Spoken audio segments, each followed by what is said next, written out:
Assalamu alaikum students. I hope you are fine. I'm your teacher Sati Arshad. Today the subject that we are going to study that is English, and the topic that we are going to do that is from your book Oxford Modern English Primer A. Today this is page number 23. You have to write the letter K and a letter L on page number 23.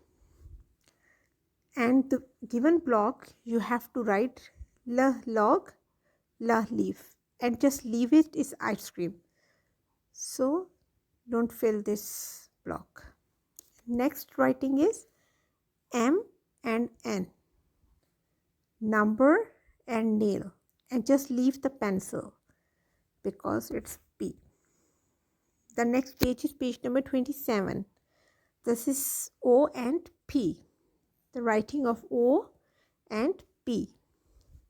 Puffin or owl, and again this is pen. So you have to write P O P.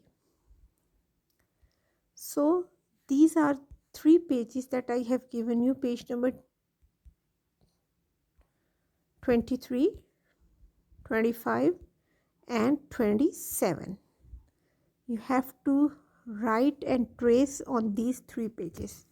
Thank you and have a nice day.